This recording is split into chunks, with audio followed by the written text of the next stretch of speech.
भी अमीर होने की बात होती है तो अधिकतर लोगों को ये लगता है कि सिर्फ बिजनेस करके ही आप अमीर हो सकते हैं, या फिर अमीर होने के लिए आपको कुछ ऐसा करना होगा जो पहले किसी ने नहीं किया।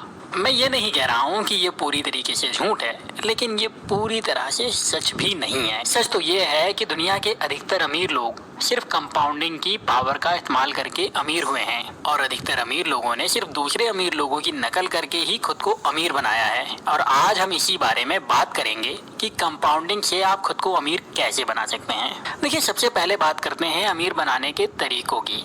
तो इसमें 3 तरीके होते हैं, जिसमें पहला है बिजनेस करना, दूसरा है इन्वेस्टमेंट प्लस कंपाउंडिंग की पावर का इस्तेमाल करके खुद को अमीर बनाना, और तीसरा है अपने परिवार की संपत्ति मिलने पर अमीर हो जाना। पहले और तीसरे तरीके के बारे में सभी को पहले से पता है, तो उस बारे में आज हम बात नहीं करेंगे। आज हम सिर्फ बात करेंगे इन्वेस्टमेंट और पावर ऑफ कंपाउंडिंग की। सबसे पहले हम बात करते हैं कि कंपाउंडिंग होता क्या है। तो इसे हम एक उदाहरण से समझ सकते हैं। मान लीजिए आपने अपने बैंक खाते में 1000 रुपये जमा किए और आपको इस रकम पर 10% साल के हिसाब से ब्याज मिलता है। तो 1 साल के बाद यही अमाउंट हो जाता है 1100 रुपये। अब आप इस 1100 रुपये को बैंक में ही रखे रहने देते हैं, तो 1 साल के बाद यही अमाउंट हो जाएगा 1210 रुपये, और उसके 1 साल के बाद यही अमाउंट हो जाएगा 1331 रुपये। यहाँ हो ये रहा है कि आप अपने मूलधन पर जो ब्याज या रिटर्न मिल रहा है उसे भी इन्वेस्ट कर देते हैं और आपको ब्याज पर ब्याज मिलता है, और यही कंपाउंडिंग रिटर्न होता है। अब बात करें कंपाउंडिंग के नियमों की, तो इसमें पहला नियम है आपको वक्त देना होगा। अगर आप ये सोचते हैं कि सिर्फ 1 या 2 सालों में कंपाउंडिंग का फायदा आपको मिल जाएगा, तो ये आपकी गलतफहमी है। आपको समझना होगा कि शुरू के कुछ सालों में जो रिटर्न आपको मिलेंगे वो बहुत ही थोड़े होंगे, और जब आप लगातार इन्वेस्ट और री इन्वेस्ट करते रहेंगे तो कुछ सालों में आपको कंपाउंडिंग का असल फायदा मिलेगा।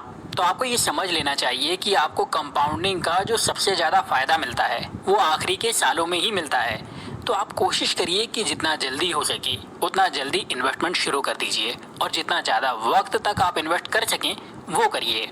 ऐसा करने पर आपके प्रॉफिट बहुत ही ज़्यादा हो जाएंगे और आप अमीर भी उतने ही ज़्यादा बनेंगे। कंपाउंडिंग का दूसरा नियम ये है कि आप अपने मूल और रिटर्न को लगातार इन्वेस्ट करते रहिए। अक्सर लोगों की आदत होती है कि जब उनको अपने इन्वेस्टमेंट पर रिटर्न मिलने लगते हैं तो वो अपने रिटर्न्स को खर्च करना शुरू कर देते हैं। लोग ये मानकर चलते हैं कि ये उनका अधिकार है, वो ये डिजर्व करते हैं कि वो अपने इन्वेस्टमेंट का फ़ायदा उठा सकें, और वो पूरी तरीके से गलत हैं भी नहीं। लेकिन अगर आप अपने रिटर्न से कमाए हुए पैसे को तुरंत ही खर्च कर देते हैं तो आप उसे फिर से इन्वेस्ट करके कमाने में नहीं लगा पाएंगे, और आपको कंपाउंडिंग का फायदा भी नहीं मिल पाएगा। तो कोशिश करिए अपने खर्चों को कम से कम रखने की, और शुरू के कुछ सालों तक जो रिटर्न आपको मिल रहे हैं उसको फिर से इन्वेस्ट कर दीजिए, उसको अपने खर्चों में बिल्कुल मत लगाइए। तीसरी बात जो आपको समझना होगी वो ये है कि छोटे रिटर्न से भी लंबे वक्त में बहुत ज़्यादा फायदा मिल सकता है। तो अगर आप अपने रिटर्न को 1 या 2% भी बढ़ा सकते हैं और उसे लंबे वक्त तक इन्वेस्ट और री इन्वेस्ट करते रहते हैं तो आपको फायदे भी उसी हिसाब से ज़्यादा मिल जाएंगे। चलिए इसे हम एक उदाहरण से समझते हैं। मान लीजिए आप हर महीने 20 सालों तक 1000 रुपये जमा करते हैं और आपको 10% का सालाना रिटर्न मिलता है।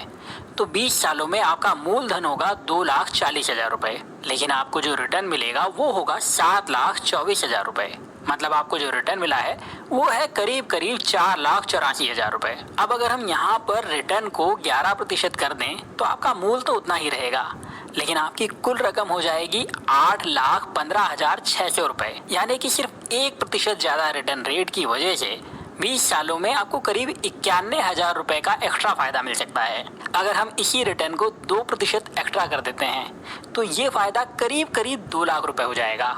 और अगर आप 15% सालाना का रिटर्न ले सकते हैं तो आपको 20 सालों के बाद सिर्फ 2,40,000 रुपये के इन्वेस्टमेंट पर करीब 13,27,000 रुपये मिलेंगे, जो कि 10% रिटर्न के मुकाबले लगभग 2 गुना है।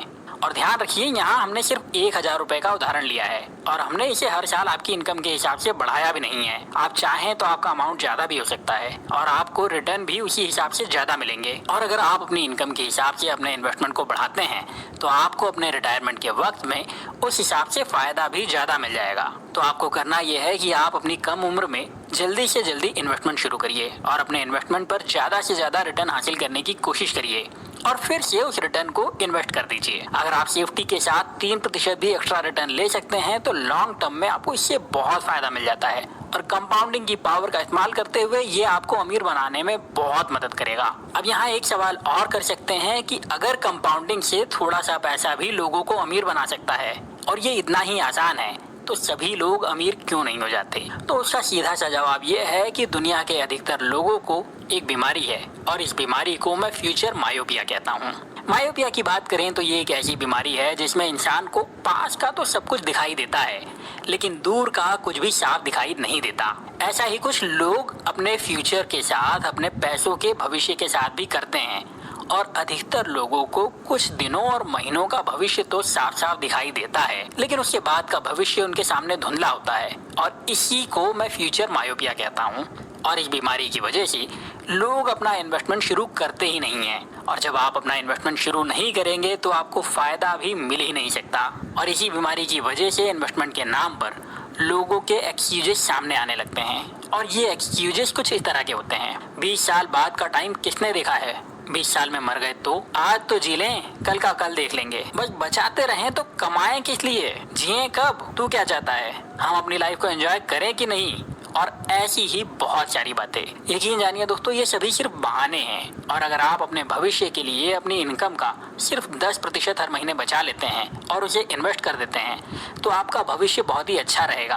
आपको कंपाउंडिंग का पूरा फायदा भी मिल पाएगा और आप अपने आज को भी अच्छी तरह से एंजॉय कर पाएंगे। अब एक सवाल आपके सामने और भी आएगा कि ये इन्वेस्टमेंट हमें करना कहाँ है, कितना करना है और कब तक करना है। तो पहले हम बात करते हैं कब तक करना है। तो इसका जवाब ये है कि जब तक आप इन्वेस्टमेंट कर सकते हैं वो करिए और अपने रिटर्न को भी लगातार इन्वेस्ट करते रहिए। दूसरी बात, इन्वेस्ट करना कितना है? तो मैं आपको सलाह दूंगा कि कम से कम 10% इन्वेस्ट करना ही चाहिए। लेकिन अगर आप अपनी इनकम का 30% इन्वेस्टमेंट कर सकते हैं तो ज़रूर करिए। ये मुश्किल ज़रूर लगता है लेकिन एक बार आपने इसकी आदत बना ली तो सब कुछ आपके लिए आसान हो जाएगा। साथ ही जब आपकी इनकम बढ़े तो आप अपने खर्चों को कम रखते हुए अपने इन्वेस्टमेंट को जरूर बढ़ाते जाइए ताकि आपको ज़्यादा से ज़्यादा फायदा मिल सके। तीसरी बात आती है कि इस इन्वेस्टमेंट को करना कहाँ है। तो आप हमेशा अपने इन्वेस्टमेंट को 3 हिस्सों में बांट दीजिए और इनमें से एक हिस्सा हमेशा सबसे सेफ ऑप्शन में इन्वेस्ट करिए। ये ऐसा इन्वेस्टमेंट होना चाहिए जिसमें आपको लॉस के चांसेस लगभग 0 होते हैं। व्यक्तिगत रूप से मैं प्रॉपर्टी को सबसे ज्यादा सेफ इन्वेस्टमेंट मानता हूँ। व्यक्तिगत रूप से मैं प्रॉपर्टी को या रियल एस्टेट को सबसे ज्यादा सेफ इन्वेस्टमेंट मानता हूँ और इस पर अगर आप सही तरीके से इन्वेस्ट कर लेते हैं तो आपको सालाना 10% से लेकर के 16% तक का रिटर्न भी मिल सकता है। तो अगर आप अपनी इनकम का 30% पैसा बचाना और इन्वेस्ट करना चाहते हैं तो मुमकिन हो अगर आपके लिए तो कोशिश करिए 10% पैसा हर महीने किसी प्रॉपर्टी में डालते रहिए। और जैसा कि मैंने आपको कहा है, लॉन्ग टर्म में इस इन्वेस्टमेंट पर आपको 10% का सालाना रिटर्न बहुत ही आराम से मिल जाएगा। दूसरा इन्वेस्टमेंट जो आपको करना है वो थोड़ा ज्यादा फायदे के साथ करिए और इसमें थोड़ा रिस्क लेने के लिए तैयार रहिए। ये इन्वेस्टमेंट आप म्यूचुअल फंड में कर सकते हैं। म्यूचुअल फंड कैसे सिलेक्ट करना है उसके बारे में एक वीडियो मैंने पहले भी बनाया था और आगे भी बनाने वाला हूँ, तो आप उन वीडियोस को जरूर देखिएगा।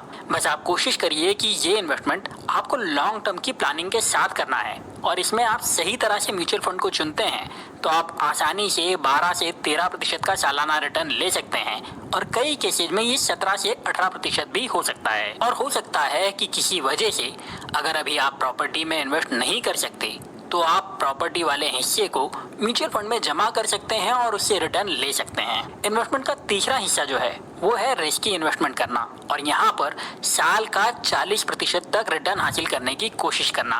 ध्यान रखिए, इस हिस्से में आपको अपनी टोटल सेविंग या इन्वेस्टमेंट का सिर्फ 30% या उससे कम पैसा इन्वेस्ट करना है, उससे ज्यादा बिल्कुल नहीं। मतलब अगर आप हर महीने का 3000 रुपए इन्वेस्ट कर रहे हैं तो सिर्फ 1000 रुपए आपको रिस्की इन्वेस्टमेंट में लगाना है और उससे ज्यादा बिल्कुल भी नहीं, किसी भी कंडीशन में नहीं। बात करेंगे रिस्की इन्वेस्टमेंट कहाँ करना है, तो ये है स्टॉक्स में इन्वेस्ट करना और ट्रेड करना।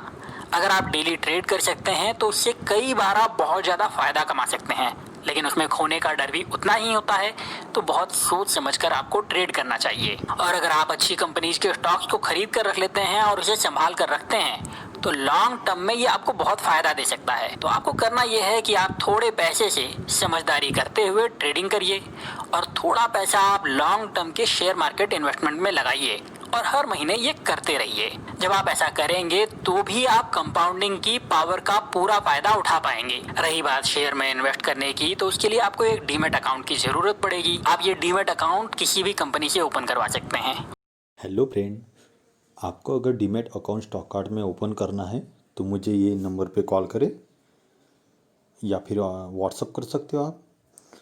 और अगर आपको डीमैट अकाउंट के बारे में और जानना है, स्टॉक कार्ड के बारे में जानना है, कैसे ओपन करते हैं डीमैट अकाउंट, क्या प्रोसेस होता है, फंड ट्रांसफ़र कैसे होता है, स्टॉक मार्केट में कैसे शेयर लिए जाते हैं, बेचे जाते हैं, इंट्राडे कैसे, ऑप्शन ट्रेडिंग कैसे करते हैं, डिलीवरी कैसे करते हैं, आप मुझे ये नंबर पे कांटेक्ट करके पूछ सकते हैं। हमारे यहाँ फ्री में डीमैट अकाउंट ओपन करके आपको पूरी जानकारी दी जाएंगी और आपको कुछ सपोर्ट भी दिया जाएगा, जिसमें आप शेयर ले सकते हो, बेच सकते हो। स्टॉक कार्ड में प्रॉफिट होने पर ही ब्रोकरेज लगता है। तो हम यही चाहते हैं, मैक्सिमाइज हमारे क्लाइंट को ज़्यादा प्रॉफिट हो। Thank you.